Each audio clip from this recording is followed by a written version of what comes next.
자, 여러분들 반갑습니다. 이번 이야기는 시청자 촌놈님께서 시들무에 찾아와 주셨습니다. 바로 만나보도록 할게요. 네, 여보세요? 촌놈님, 네, 안녕하세요. 반갑습니다. 네, 반갑습니다. 네, 오늘 이렇게 시들무에 찾아와 주셨는데 오늘 해주실 이야기가 이런 사람들 진짜 조심해야 된다라는 걸 좀 많이 말씀을 해드리고 싶다고 얘기해 주셨어요. 네, 맞아요.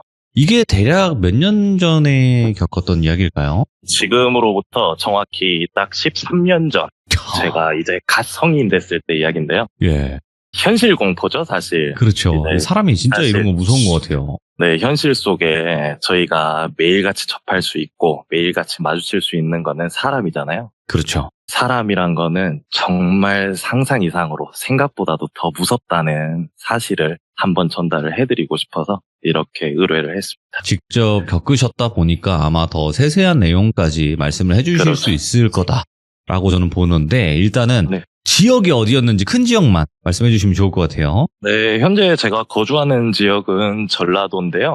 이제 제가 일을 겪었던 그 지역은 경기도의 시흥. 시흥 예전 13년 전이니까 모르겠어요. 하지만 그때 당시엔 거기서 겪었다. 네, 맞습니다. 네, 알겠습니다. 그럼 바로 출발을 해보도록 할게요. 렛츠고!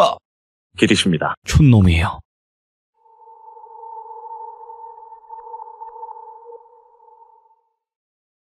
네, 우선은 이야기에 앞서 저는 굉장히 평소에도 촉이 좋은 사람이라고 생각을 하고요.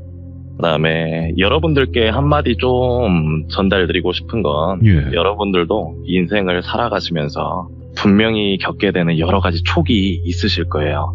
살다 보면 촉이 꼭 올 건데 어떠한 상황이든 그리고 항상 의심하시고 항상 자신의 촉을 믿어보셨으면 좋겠다 말씀을 드리고 싶어요. 그 촉이 정말 내 목숨을 살릴 수도 있는 거거든요. 그래서 이 말씀을 먼저 전해드리고 이야기를 시작해보도록 하겠습니다.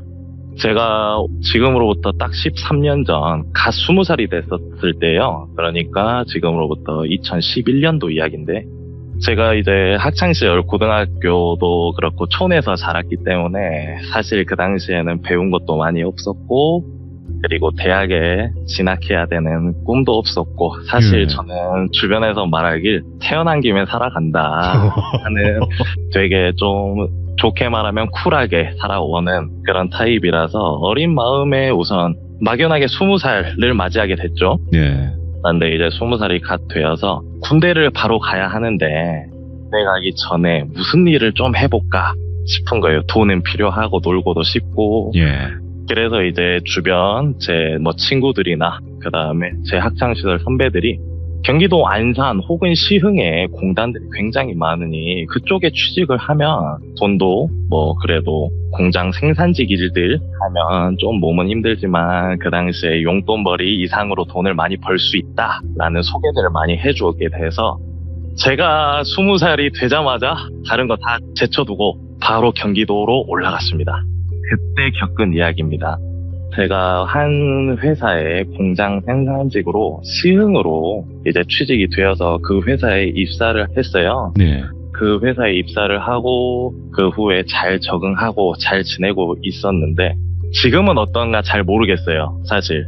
근데 그 당시에는 원룸촌에 있는 원룸들을 어떤 회사에서 몇 채를 계약을 해서 기숙사식으로 제공을 하고 급여를 전달할 때 이 원룸 기숙사비를 공제를 한 후에 원룸에 거주할 수 있게 타지에서 온 친구들을 배려해주는 그런 시스템이었거든요.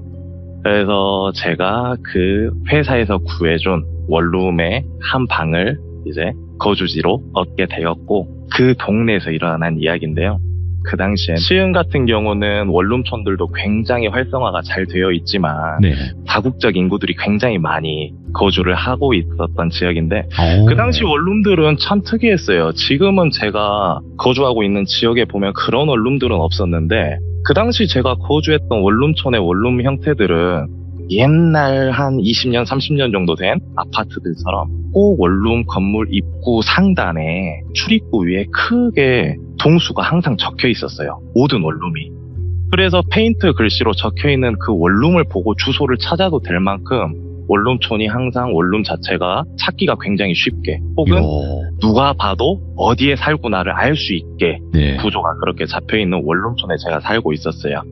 근데 이제 저는 지금도 사실 돌비님이랑 이렇게 사연을 전달드리면서 산책을 하면서 지금 통화를 하고 있는데요. 이야, 저는 그 당시를 느끼면서 뭔가 네, 항상 저는 성격이 굉장히 활발하기도 하지만 호기심이 굉장히 많은 성격이에요. 제가 예. 호기심이 굉장히 많은 성격이라 저는 어떤 지역을 가든 혹은 제가 같은 지역에서 어디로 이사를 다니든 그 동네를 항상 몇 날 며칠을 시간을 투자해서라도 산책을 해서 길을 한번 익혀보는 그런 성격을 제가 가지고 있고 그런 습관을 가지고 있다 해야죠, 사실.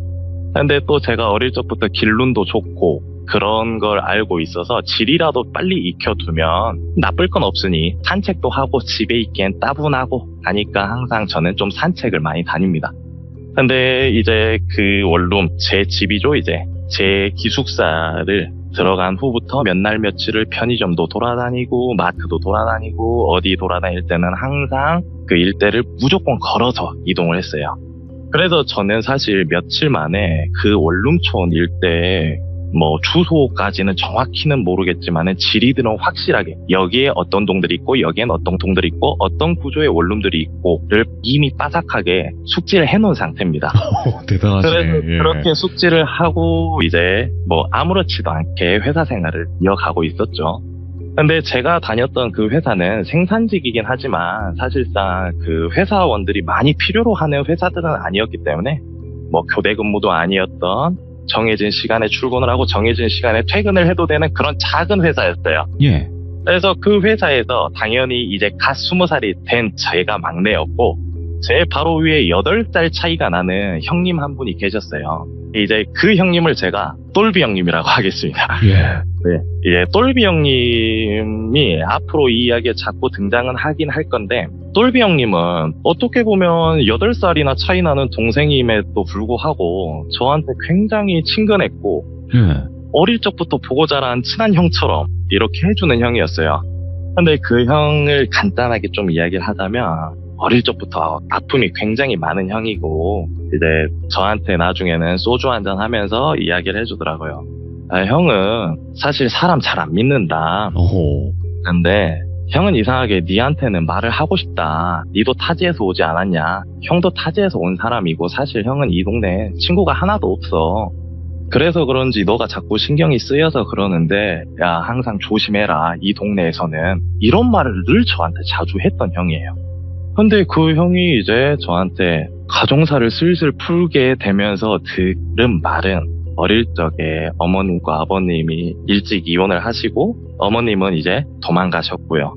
그 다음에 아버님도 이제 혼자서 아들을 키우면서 생활고에 힘들어 도망을 치셨다라고 들었어요. 그래서 어릴 적부터 혼자 남아 있으면서 본인의 삼촌과 이 시흥에 방을 얻어서 살고 있었는데 그 형이 살고 있었던 삼촌과 같이 지낸다고 했던 그 집도 제가 살던 집이랑 걸어서 약 10분 거리에 가깝게 사는 형이었어요. 그래서 회사에서 이제 항상 퇴근하면 술도 먹고 이러던 사이다 보니까 어느 날 갑자기 그 형님한테 전화가 오는 거예요. 야 촌놈아 너 오늘 뭐 하냐? 그래서 저 뭐 오늘 하는 거 없어요. 왜요? 그랬더니 원래 평상시 같으면 밖에서 술을 먹자고 하는 형인데 형이 이번 달 급여가 많이 좀 없어서 여유가 없어서 형 집에서 맥주 한잔 할까? 치킨은 형이 사놓을게. 네가 오는 길에 맥주만 좀 사와라 이러는 거예요. 평상시에 저도 타지 생활을 하다 보니 친하게 지낼 형님이 그 형님밖에 없었기 때문에 집으로 초대해준다면 저는 한달음에 달려갔죠. 그래서 이제 가는 길에 아 형님네 동네는 생각해보니까 내가 돌아다녀 본 적이 없네 싶은 거예요. 그래서 또 지리 좀 볼 겸 걸어가자. 형님 집 앞에 가면 편의점 또 있겠지. 그래서 그 편의점으로 맥주를 사러 향하고 있었어요. 근데 시간이 이제 얼추 보니 시간이 벌써 많이 늦은 거예요. 그래서 밤 12시가 된 줄도 모르고 저는 동네를 조금 돌다가 여유 좀 부리다가 치킨 오는 시간까지도 좀 걸리겠거늘 하고 이제 편의점에 조금 여유를 부리다 도착했어요. 그 후 맥주를 고르고 결제를 하려는데 아마 지금 요새 말하는 MZ세대 분들은 아마 잘 모르실 거지만은 저처럼 30대 중반 정도 바라보고 계신 분들은 아실 거예요. 그 당시는 은행 점검 시간이란 게 있었어요. 그래서 은행 점검 시간이 뭐 예를 들면 12시부터 12시 30분까지다 라고 하면 체크카드를 이용하는 사람들은 그 점검 시간 동안에 결제를 할 수가 없었어요. 그래서 저도 이제 20살이 갓 되었을 나이라 가지고 있는 카드는 체크카드 뿐이었죠. 네.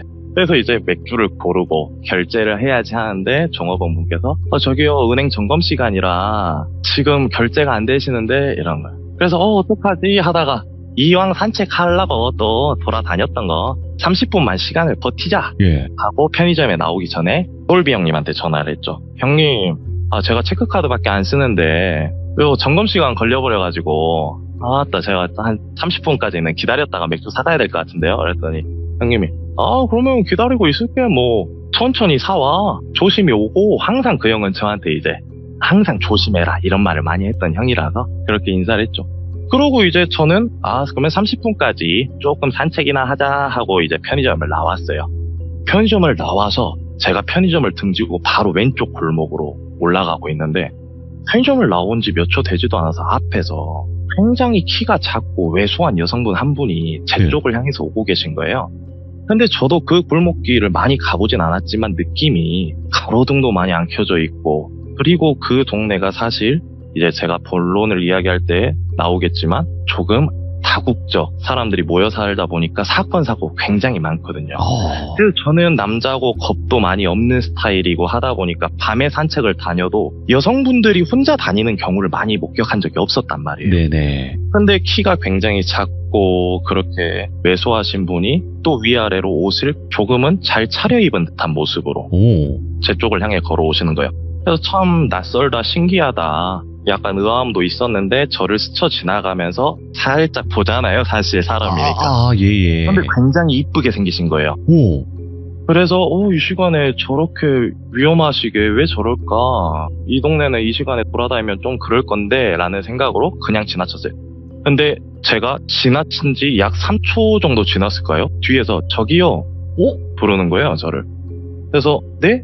하고 뒤돌아봤더니 저기요 혹시 제가 언니 집을 가야 되는데 길을 몰라서요. 혹시 한 번만 알려주실 수 있을까요? 길을? 이러는 거예요. 그래서 제가 여기가 초행길이시겠구나. 그래서 돌아다니겠구나 싶은 거예요. 그래서 네 근데 어디로 가시는데요? 이랬더니 제가 주소는 알고 있는데 여기 주소 혹시 아세요? 하면서 보여준 주소가 원룸촌에 있는 원룸 1100땡땡 동이었어요. 근데 1100땡땡 동은 아까 말씀드렸다시피 원룸촌에 주소들을 다 앞에다 기재해놓고 있다 했잖아요. 대부분 제가 다 외우고 있는 그 동이었는데 그 동이 제가 살던 원룸 바로 앞 라인인 거예요. 그래서 바로 알 수밖에 없더라고요. 그래서 네 여기 제가 아는데 그럼 길을 알려드릴까요? 했더니 네 이래서 저기로 이쪽 보이시면은 쭉 가시면 이쪽 길로 가시면은 마트가 하나 나올 거예요. 근데 약 한 5분에서 10분 사이 정도는 걸으셔야 될 거예요 라고 이야기를 했죠. 했더니 그 말을 듣자마자 갑자기 저한테 근데 제가 무서워서 그런데 집 앞까지 좀 데려다 주시면 안 돼요? 이런 거예요. 근데 뭐 이제 저는 굉장히 키도 작고 왜소한 여성분이시니까 겁이 날 건 없죠 사실. 그래서 저는 그래 시간도 30분 정도나 떴는데 어차피 산책하기로 마음 먹은 거 데려다 주고 오자. 어차피 내 집 방향인데 해서 갑시다 했죠. 그래서 이제 같이 나란히 걸었어요. 예. 근데 같이 가면서 이제 저희가 가야 되는 골목이 오른쪽으로 회전을 한번 해서 가야 되는 골목이었는데 사람이 많이 다니진 않아요. 근데 그쪽으로 들어서자마자 그 여성분께서 근데 저기 여기뿐 아니시죠? 이렇게 묻는 거예요. 그래서 네 어디에서 오셨어요? 물어보길래 저 전라도 촌에서 왔어요. 그러니까 그러면 여기 혼자 살겠네 이러는 거예요. 그래서 저는 네 혼자 살고 있어요 이랬죠. 그랬더니 저에게 부모님이랑은 같이 안 사시죠? 물어보는 거예요. 근데 제가 드는 생각이 왜 지금 길을 가는 길에 뭐 서로에 대한 이야기가 궁금할 순 있지만 부모님과 약간 호구조사하듯이 그렇게 약간 취조를 하듯이 물어보는 게 조금 미심쩍긴 했지만 그래도 뭐 지금 보고 안 볼 사람이라 생각이 드니까 그냥 속 시원하게 말해도 되겠다. 네, 뭐 부모님은 아직 전라도에 계시고 저만 혼자 일하려고 올라왔어요. 이랬더니 부모님이랑 연락은 자주 하세요? 물어보는 거예요. 그래서 아버님이랑은 잘 안 하지만 어머님이랑은 연락을 뭐 밥 먹었냐 하면서 자주 통화도 하고 그렇게 하고 있어요 라고 했어요. 그랬더니 그분이 아 그래요? 효자다 이러면서 저를 굉장히 좀 치켜 세워주는 거예요. 어허. 사람이 말을 했을 때 들어주는 리액션이나 이 뉘앙스가 너무 편하다 보니까 저도 이제 마음이 조금씩 편해지더라고요. 그래서 되게 친절하게 제 이야기를 들어주길래 저도 아 그렇다 이런 오고 가는 이야기들 했죠. 그런 후에 이제 저한테 갑자기 혹시 술이랑 담배는 조금 하세요? 물어보길래 아 네 술 담배 조금 해요. 이랬더니 의외다. 키도 크고 몸도 좋고 하시길래 저는 술 담배는 전혀 안 하실 줄 알았는데 좀 아쉽다는 식으로 이야기를 하더라고요. 그래서 아 저도 이제 배운 지 얼마 안 됐어요. 네. 그랬더니 언제부터 술 담배 했어요? 물어보는 거예요. 그래서 제가 이제 20살이 됐으니까 이제 막 시작했어요. 그러니까 혹시 지금 몇 살이에요? 물어본 거예요. 그렇게 물어봐서 저는 아 저 이제 막 20살이 됐어요. 그러니까 오 좋다 되게 좋다 막 이러는 거예요. 그러면서 갑자기 화색이 막 돋는 오. 그런 느낌이 딱 드는 거예요. 예. 그래서 그 화색이 딱 돋는 표정을 봤는데 저도 그때까지 공포감은 없었으니까 그냥 어린 사람이 취향인가? 약간 그렇게 생각을 해버린 거죠. 근데 이제 갑자기 그 대화를 끝으로 저에게 저기 혹시 저 무서워서 그런데 손 좀 잡고 가도 돼요? 물어보는 거예요. 근데 이제 제가 그 당시에는 촌놈이기도 하고 여자 경험이 전무하다시피 했기 때문에 손 잡는 거는 이성에게 관심이 많이 없었죠. 사실 이성에 대해서 다루는 것도 섣불렀고 그래서 손 잡는 거는 좀 불편할 것 같아요. 이렇게 좀 거절을 했어요. 야 그러다가 대단하시네. 이제 저도 궁금한 게 생기는 거예요. 예. 근데 그 아까 알려주신 집 주소가 본인 사는 집 아니에요? 물어봤죠. 그랬더니 제가 사는 집이 아니고 사실 제가 혼날까봐 빨리 들어가야 돼요. 이러는데 시간이 이미 12시가 넘었잖아요. 빨리 들어가야 된다는 거는 뭔가 촉박한 시간이 있구나 라고 느껴지는 그런 느낌이죠. 그래서 이제 저에게 언니 집에 한 며칠 동안 지금 얹혀 지내고 있다고 하더라고요. 그래서 언니 집에 얹혀 지내는데 언니가 경찰인데 늦게 들어가면은 굉장히 엄청 크게 혼난다는 거예요. 그래서 저는 좀 의아하죠. 그래도 언니면 가족이고 한데 언니가 왜 경찰분이시라는데 조금 늦게 왔다고 성인 아니세요? 이랬더니 근데 언니가 성격이 정말 무서워요. 빨리 집에 가야 돼요. 이러면서 뭐지? 언니한테 혼난다면 무서울 수도 있지 하고 이제 이야기를 하다 보니 마트 앞에 도착한 거예요. 그래서 이제 마트 앞에 도착을 해서 한 10분 정도를 불빛을 없는 거리를 걷다가 마트 불빛을 보니까 괜히 좀 마트 앞에 서 있고 싶은 거예요. 그래서 도착했는데 이제 그 늦은 시간에 교대 근무하시는 분들 앞에서 담배도 태우고 계시고 뭐 여러 사람들이 있더라고요. 그래서 이제 제가 물어봤어요. 근데 아까 몇 동으로 가셔야 된다 하셨죠? 물어봤어요. 그랬더니 맨 처음에 1100XX동으로 가야 된다 했잖아요. 맞아요. 근데 저에게 갑자기 1200X동으로 가야 돼요. 이러는 거예요. 바뀌었어? 근데 제가 그때 의심이 들었다기보단 잘못 들었겠지 싶어서 몇 동으로 가야 된다고요? 이랬더니 1200X동이요. 이러는데 제가 갑자기 왠지 모를 의심이 순간적으로 엄청 드는 거예요. 그래서 제가 물어봤죠. 저기 혹시 아까 1100XX동이라고 하시지 않았어요? 근데 지금은 왜 또 1200X동이라고 하시는 거예요? 그랬더니 네? 제가 언제요? 저 여기 길 잘 모른다 했잖아요. 저 길 잘 몰라서 이러면서 얼버무려요. 그래서 제가 근데 주소는 아까 휴대폰 보면서 저한테 뭔가 알려주다시피 했거든요. 그래서 주소 분명히 알고 계신 거 아니었어요? 그랬더니 네, 그 주소가 1200X동인데요? 이러는 거예요. 그래서 아니라고 내가 1100XX동이라고 했을 때는 제 집을 말하기가 뭐한 거예요. 그래서 1100XX동은 내가 분명히 아는 동이다. 와. 근데 1200X동은 제가 마트 기준으로 제가 거주하던 1100XX동이 왼쪽에 있다면 1200X동은 오른쪽으로 약 5분 정도를 더 가야 돼요. 예. 근데 완전 반대의 길이잖아요. 마트 기준으로 봤을 때. 근데 이게 몇 동 차이로 헷갈린다면 이해가 되는데 아예 블럭이 바뀌는 걸 저는 헷갈렸다는 게 의심이 좀 들더라고요. 그러네요. 네, 그래서 제가 아니라고 분명히 나한테 1100XX동이라고 말하지 않았냐 이랬어요. 근데 문득 드는 생각이 1200X동? 이 생각이 갑자기 머리에 꽂히는 거예요.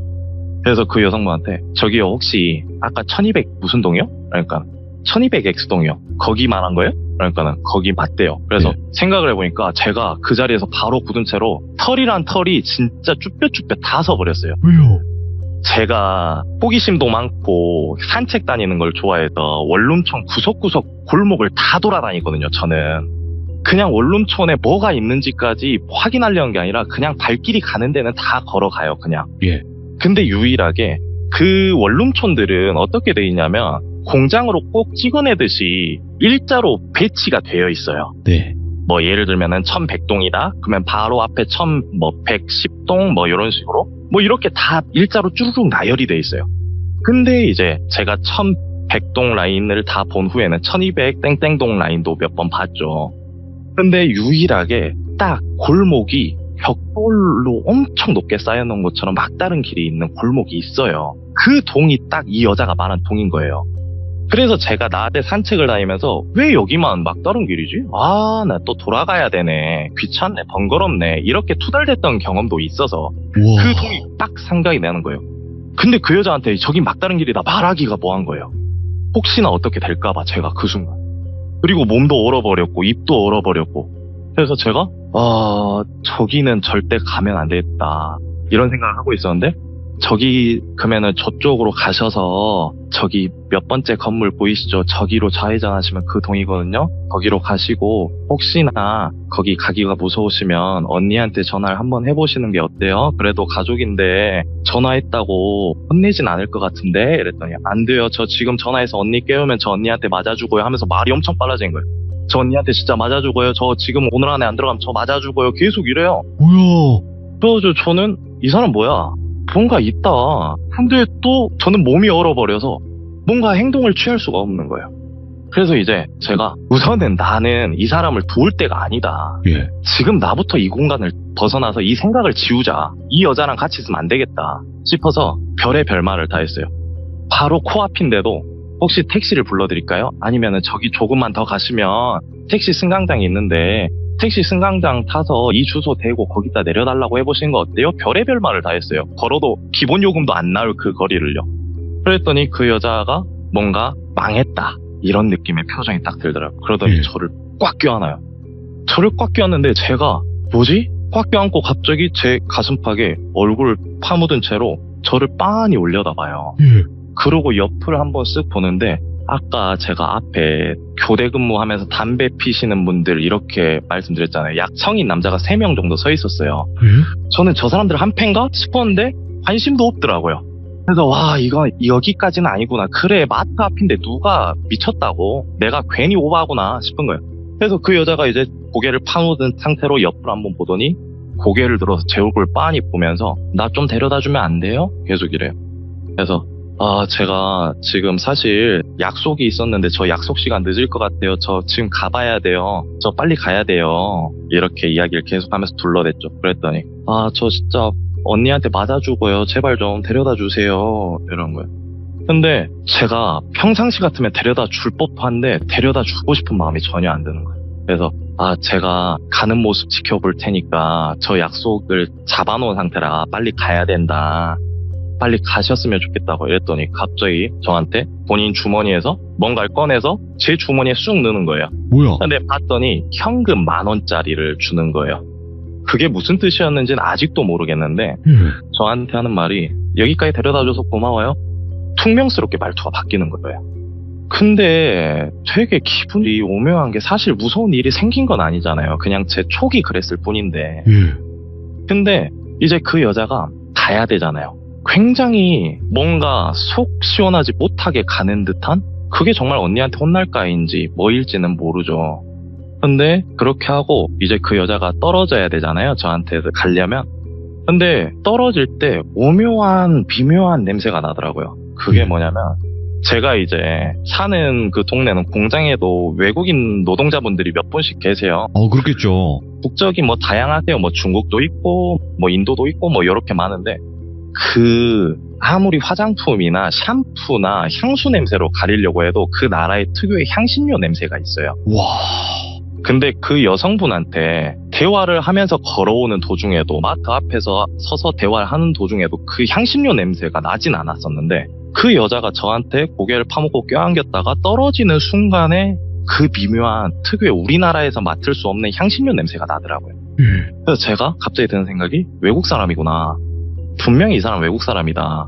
근데 말하는 거나 이런 거는 생각해보면 되게 한국어를 굉장히 오랫동안 공부한 사람의 말투처럼 되게 정적인 말투를 잘 썼어요. 그래서 저는 그렇구나 정도만 생각했는데 냄새에서 바로 외국인이구나가 바로 캐치가 되더라고요. 그래서 이제 저는 이 사람 외국인이네 하고 그래 가라. 우선 가라. 내 눈앞에서 사라져라. 속으로 빌었죠. 그러고 이제 저는 마트 앞에서 가만히 서 있고 그 여성분은 아까 본인이 말했던 1200X동으로 골목으로 들어가더라고요.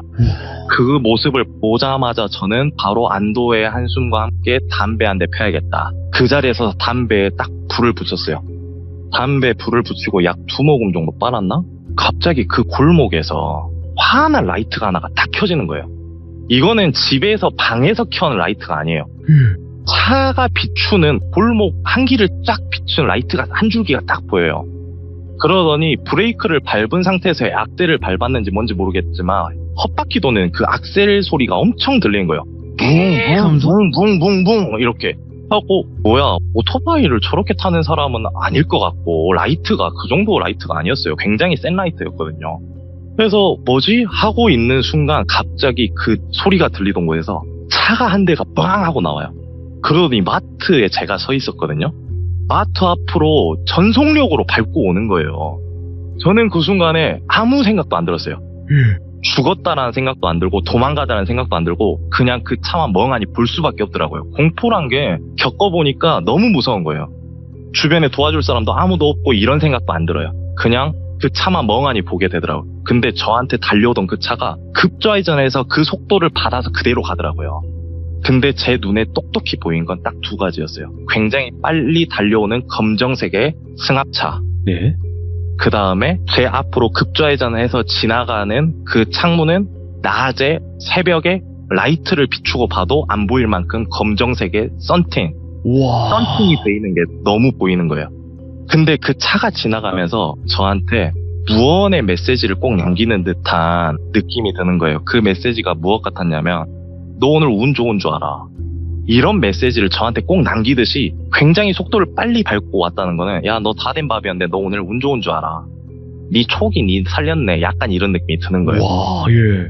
그래서 제가 담배를 입에 문 채로 그대로 굳어가지고 발발발발 떨면서 제가 그 주변에 이제 같이 담배를 태우고 계시는 뭐 회사원분들 그분들한테 도움을 청하고 싶은데 몸을 못 움직이겠더라고요. 그래서 우선은 마트 안에 있는 사장님께 맥주라도 사는 척하고 좀 도움을 혹시 이런 일들이 있는지 물어보기도 바로는 겁나더라고요. 예. 그래서 조금 누군가와 대화를 좀 하면은 안심이 될 것 같고 좀 다른 사람도 있겠지. 다 저런 사람들은 아니겠지. 이런 불신도 좀 없어질 것 같아서 마트로 바로 들어갔어요.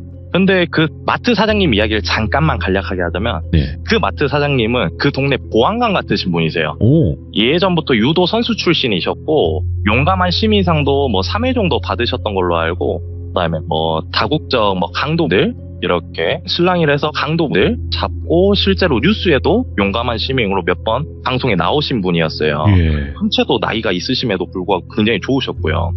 근데 이제 그 사장님을 보니까 말을 섞진 않았지만 너무 좀 위안이 된다. 그래도 날 지켜줄 것 같은 사람이니까 라는 생각이 딱 들어서 사장님 저 맥주 계산 좀 해주세요 하고 이제 또 마트 문을 딱 열고 나왔는데 그 차가 지나갔던 골목이 제가 그 여성분을 데려다 주러 다시 왔던 골목이거든요. 예. 근데 이 골목으로 가지 않으면 저는 디귿자로 굉장히 크게 돌아야지만 똘비 형님 집을 갈 수 있는 거예요. 와. 그래서 고민이 되는 거예요. 근데 그 차는 그쪽으로 급좌회전을 해서 사라졌고 불빛은 없고 나 여기 갈 수 있나? 생각이 드는 거예요. 그렇다고 돌아가야 되나? 그렇다고 이 시간에 택시를 부른다고? 택시가 잡힐까? 별의별 생각이 다 들어서 못 가겠는 거예요. 문을 열고 생각을 해보자마자. 근데 어떤 젊은 남성분이 이제 그쪽 골목으로 가시길래 그 분을 그냥 제 보디가드라 생각하고 쫄래쫄래 따라갔죠. 뒤를 졸졸졸졸 그림자 밟듯이. 이렇게 가서 그 형님 집에 도착해서 맥주를 내려놓자마자 형님이 야, 너 왜 이렇게 늦게 왔어? 이런 거. 그래갖고 형님 사실은요 제가 지금 진정이 안 돼서 그런데 제가 말씀을 드릴게요 하면서 편의점에서부터 마트 앞까지 있었던 이야기를 하나하나 다 이야기를 했어요.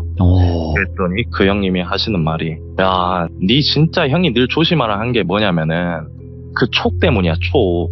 사람은 그런 촉들이 살다가 보면 꼭 한 번씩은 든다? 근데 뭔가를 꼭 피해야 된다라는 촉이 들 때가 있어. 그 촉이 들 때는 금은보화를 준다 해도 따라가면 안 돼. 꼭 피해야 될 것 같다라는 촉이 들면 무조건 따라가지 말라고. 그러면서 그 똘비 형님이 하는 말이, 똘비 형님은 이제 어릴 적부터 가정환경도 안 좋고 하다 보니까 혼자서 좀 자해의 흔적들이나 이런 게 좀 있으신 분이었어요. 이 아까에는 혼자서 감정을 좀 괴롭히는, 근데 억지로 다스리려고 많이 노력하시는 나쁜 분은 아니었는데, 네, 이제 그런 말을 하더라고요. 야, 세상에 무서운 사람이 뭘 것 같아? 온몸에 문신이 가득해 있는 그런 건달 같은 사람들?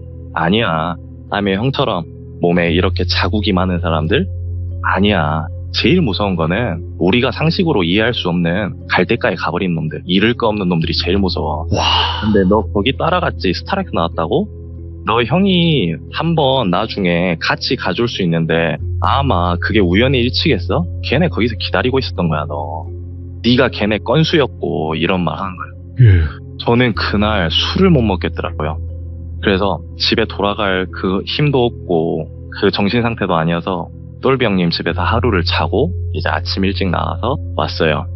그러고 이제 한 이틀 정도 제가 집에만 박혀서 밖에 나가는데 약간 트라우마 같은 그런 게 생기더라고요. 안 생길 수가 그래서, 없어요. 예. 네. 그래서 괜히 나갈 때도 창문을 한번 열어서 사람이 없다 싶으면 잠깐 나갔다 오게 되고, 성인 남자인 저도 자꾸 그 생각이 너무 무서우니까 그렇게 조심하게 되더라고요. 근데 약 한 3일쯤 됐을 때 제가 이제 다시 회사로 출근했죠. 근데 이제 똘비 형님이랑 다시 뭐 사이좋게도 지내고, 이제 똘비 형님이 항상 뭐 술 한잔 하고 하면은 제 집 근방에 와주셔서 먹고 저를 좀 배려도 많이 해주고, 네. 그렇게 다시 순탄한 회사 생활을 하고 있었어요. 순탄한 회사 생활을 하고 약 2주 정도 지났을까요? 갑자기 똘비 형님이 회사에서, 야, 니 그거 들었냐? 그런 거야. 그래갖고, 뭐야 형님? 이랬더니, 야, 마트 사장님 돌아가셨다더라? 아이고. 근데 제가 아까 앞서 말씀드렸다시피 마트 사장님은 굉장히 운동선수 출신에 풍채도 좋으시고 담력도 강하시고 용감한 시민상도 3회나 받으실 정도로 굉장히 이런 좀 호전적이라고 하죠. 호전적인 분이신데 하루아침 만에 그런 일을 당하셨다고? 그래서 저는 그럼 마트 사장님이 왜 돌아가셔요? 그러니까 외국인 괴한 3명한테 변을 당하셨다는 거예요. 그래서 저한테 니 뉴스도 안 보고 사냐고, 오늘 아침부터 뉴스 장난 아니게 나왔다고. 그래갖고 뭐 출근하는데 제가 뭘 뉴스를 볼 시간이 어딨어요 하고 이제 둘러대고 저는 퇴근하자마자 찾아봤어요, 바로. 근데 찾아봤는데 그 기사는 못 찾겠더라고요, 사실. 아, 네. 기사는 못 찾겠는데 번뜩 생각난 게 저는 밖에 나가기는 무서운데 두 눈으로 확인을 또 해보고 싶은 거예요. 그래서 나와서 마트 앞을 지나갔는데 그 접근금지 노란색 띠 있죠. 야. 그게 둘러져 있더라고요. 근데 제가 그런 경험을 겪으면서 그 사람들이 저를 정말 아까 말했던 뭐 건수로 잡고 이렇게 하려는 건진 모르겠지만, 그 당시 경기도 외국인들 많이 사는 동네는 인신매매 사건이 굉장히 일일비해서 진짜 많았어요. 예. 정말 많았고, 제가 뭐 시흥에 잠깐 일하기 전에 약 2달 정도 안산에서 있었지만, 안산에서 제가 살았던 빌라 바로 옆동에서는 좀 과한 표현인데 네. 아, 그 사람을 해하는 사건까지. 네. 그리고 제가 전라도가 집이니까 2달에 한 번 정도는 집밥도 얻어먹고 싶은 마음에 항상 터미널을 들려서 버스를 타고 내려가요. 근데 하루는 버스를 타러 가야 되는데 술을 그 전날 너무 많이 먹어서 미루고 싶더라고요. 그 다음 날로 미뤘었는데, 그 당시 버스 터미널 남자 화장실에 그 톰이 검정색 큰 비닐봉지에 담아져서 버려져 있었던 사건들도 있고. 근데 저는 사실 그 지역을 뭐 시 정도는 말할 수 있죠. 네. 안산시랑 시흥시 이 두 곳에서 약 반년을 조금 넘게 지내면서 그런 사람의 목숨에 대한 게 너무 많이 스쳐 지나가는 거예요, 저한테. 네네. 그래서 저는 이제 그 동네를 빠르게 청산을 하고 내려왔죠. 근데 저한테는 들으셨을 때는 섬뜩하지 않으셨을 수 있는데, 사실 그 정말 키가 작고 이 왜소한 여성분이 접근하면 건장한 성인 남성이라면 경계심이 많이 풀릴 수밖에 없어요. 그럼요. 예. 그리고 사실 뭐 흑심을 품는 분들도 있겠지만 그러니까 사실 그 방법을 썼겠죠. 그렇죠. 그 양반들도. 약간 우리는 미인계라고 하죠. 그렇죠. 접근할 때 같은 남자가 접근하면 조금 부담스럽고 무서울 수 있지만 좀 나보다 체구가 많이 작고 내가 봐도 가녀린 여성분이 접근하면 혼날 것 같다 이런 말들로 집에 데려다 달라 하면 괜한 선행이라도 해보고 싶은 마음이 들 수 있어요. 근데 항상 제가 그래서 드리는 말씀이 내 촉을 믿고 사람을 상대할 때는 조금이라도 의심을 항상 하시는 게 좋지 않을까라는 뭐 제 주제에 드릴 수 있는 교훈 아닌 교훈이고 제가 겪었던 좀 살떨리는 실화를 한번 전해드렸습니다. 야, 진짜로. 그러니까 좋으신 분이에요. 그러니까 그 아까 마지막에 나온 그 사장님도 그런 좋은 분이 정말 어떻게 보면 예. 젊은 친구들이랑도 두루두루 잘 지내는 그런 분이셨는데 네네. 참 그런 사건이란 거는 어떻게든 생길 수 있구나. 사람이 무서운 거구나. 진짜 무섭죠. 그리고 또 네. 다시 한번 안타깝게 생을 네. 마감하신 그분의 또 삼가 고인의 명복을 빌고 네. 그리고 이런 경우에는 내가 직접 데려다 준다 뭐 이런 개념보다도 그냥 경찰서에 신고를 해주면 알아서 또 경찰분들이 잘 또 안내까지 해주시잖아요. 사실 그렇죠. 근데 이제 참. 그 당시에 시흥에 거주했을 때는 사실상 이제 경찰분들도 밤중에나 이럴 때는 조금 좀 꺼려하시는 그런 동네였기 때문에 그 정도였구나. 네, 사실 그런 게 암암리에 정말 본인들이 활개치는 시간들이 있다라고 들었었어요. 저도 뭐 이제 회사 생활 조금 하면서 네, 그랬던 동네라고 하더라고요. 살짝 이제 우범지대 좀 이런 느낌이었나 보네요. 네, 지금은 근데 뭐 듣기로는 많이 발전했고 굉장히 좀 많이 청결해졌다라고는 전해 들었거든요. 근데 진짜 촌놈님 말씀 듣고 더 섬뜩한 게 뭐냐면 이게 우리나라 사람이 우리나라 사람을 뭐 납치를 하건 유괴를 하건 뭐 이런 거는 그래도 이제 뭐 주민등록이 되어 있다 보니까 잡을 수 있거나 좀 이런 개념이라는 게 있는데 아예 뭐 불법 체류자나 이런 사람들이라면 잡을 수가 없어요. 해외로 떠버리면. 맞다. 제가 이제 처음 제보를 하다 보니까 한 가지 빠뜨렸던 말씀이 있는데 네. 제가 그 촉이 들었고 그 외국인 냄새 맡았을 때 네. 신분증을 한 번만 보여줄 수 있냐 물어봤어요. 근데 제가 이 이야기를 깜빡했는데 처음으로 이제 바로바로 이야기를 하다 보니까 또 부락된 이야기인데 촌놈님께서 네, 저한테 안겨 있었잖아요, 여성분이. 맞네. 예. 그래서 이제 그분이 저한테 고개를 파묻고 고개를 들어서 저를 보는데 그때 저한테서 떨어져 나간 거죠, 이제. 네. 떨어져 나가면서 그 미묘한 냄새가 맡아졌을 때 제가 외국인이라고 확신을 들었다고 말씀드렸잖아요. 그렇죠. 그래서 제가 신분증을 한번 보여달라고 했어요. 그러니까 뭐래요? 그랬더니 신분증을 절대 안 보여주는 거예요. 뭐라고 하면서요? 그러면서 이제 가야겠대요. 그때부터 이제 가려고 하는 거예요. 그러면서 저한테 이제 현금 10,000원을 이렇게 쥐어주는 거죠. 근데 이제 그것도 제가 이거는 말씀 못 드렸던 건데 생각해보면 그 사람들이 뭐 여성분이 이렇게 집 데려다 달라 하고 뭐 스킨십 아닌 스킨십도 하고 막 안겨 있으려고 하고 이러면서 공포감이 느껴진다고 의심이 든다고 신분증 보여달라 한 사람은 아마 제가 처음이지 않았을까 생각이 들더라고요. 그래서 그 여성분은 아마 이 사람 나보다 조금 더 또라이거나 아니면 경찰이구나 둘 중 하나로 생각을 해서 본인도 찝찝하니까 예. 그냥 그걸 다 저를 포기하고 그 골목으로 사라진 게 아닌지라는 생각이 드네요. 그래서 이제 돈 10,000원 준 게 그냥 뭔가 뇌물 겸 이런 느낌으로 약간 그런 뭐 사실 길 데려다 주는 건 누구나 할 수 있지만 누가 길 좀 알려줬다고 10,000원 주는 경우는 없어요. 그렇죠. 살아보면 아니, 정겨운 사람들도 10,000원 주지 않아요. 길 알려줬다고. 맞아요. 제가 봤을 때는 조용히 해주세요. 뭐 없었던 일로 합시다. 이런 암묵적인 메시지가 아니었나. 그래서 그 10,000원으로 맥주 산 거예요. 야, 아무튼 진짜 너무 상상이 잘 가서 완전 진짜 100% 실합니다. 그러니까 너무 무서웠고 그리고 촌놈님께서 말씀을 정말 잘하시는 편이거든요. 아닙니다. 그러니까 그냥 뭐 잘하시는 분들도 많이 계시지만 정말 잘하시는 편에 속하세요. 감사합니다. 그렇다 보니까 저희가 진짜 그 여성과 같이 산책을 하면서 그 옆에 한 명 더 있었던 게 이제 저희거든요. 제 이제 3인칭으로 이렇게 같이 봤던 그게 이제 저인데 너무너무 무서웠고 그리고 다시는 이런 일이 없어야 되는데 요즘엔 더 발전을 해서도 다른 쪽으로 뭔가 하지 않을까라는 생각도 하고 그래서 더 조심해야 되는 시절이 아닌가 생각을 합니다. 맞습니다. 네, 그리고 또 다른 이야기가 있으시면 언제든지 와주실 거라고 약속해 주실 거라 믿어 의심치 않습니다. 손놈님. 네, 알겠습니다. 네, 너무 감사드립니다. 고맙습니다. 네, 감사합니다. 네.